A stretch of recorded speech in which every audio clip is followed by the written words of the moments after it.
বিধ্বস্ত নহয় আপোনালোকে যিমান দেখুৱাইছে সিমান বিধ্বস্ত নহয়। আজি ৰাতিপুৱাৰ যি ৰিপৰ্ট আমাৰ ৰেভিনিউ ডিপাৰ্টমেণ্টৰ আজদামাৰ আজি ৰাতিপুৱা ৰিপৰ্টত 1,19,000 মানুহৰ ঘৰত পানী সোমাইছে। 1,19,000টা মানুহ এফেক্টেড হৈছে। গতিকে অতি বিধ্বস্ত হোৱা নাই, আগৰ নিচিনা হোৱা নাই। কিন্তু মই ভগৱানৰ ইচ্ছা প্ৰকৃতি নহ'ব বুলি নকওঁ, কিন্তু এতিয়ালৈকে বহুত হোৱা নাই।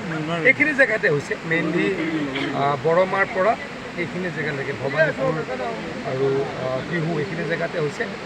আৰু ৰাইজক ডিচিসকলক আমি তৎকালীন নিৰ্দেশ দিছোঁ যাতে মানুহে ৰিলিফ পায়, মানুহৰ ইভাকুৱেশ্যনৰ যদি কিবা সমস্যা থাকে ইমিডিয়েট কৰিব লাগে, আৰু আজি যি সুবিধা কৰি দিব লাগে সেইখিনি কৰিবলৈ নিৰ্দেশ দিছোঁ। ৱাটাৰ ৰিচোৰ্চৰ এতিয়ালৈকে মই কৈ আছোঁ যে 4টা ব্ৰিজ হৈছে। 2টা আপোনালোকে মই যি কৈছোঁ পহুমৰা, এটা হ'ল নাওবৈচা সমষ্টিত, এটা বৰমা সমষ্টিত। এই ব্ৰিজকেইটা অতি সোনকালে মাৰি দিম, মানে যিকেইটা গেপ আছে পানী কমাৰ লগতে আমি ব্ৰিজকেইটা মাৰি দিম যাতে মানুহ অহা যোৱা কৰিব পাৰে।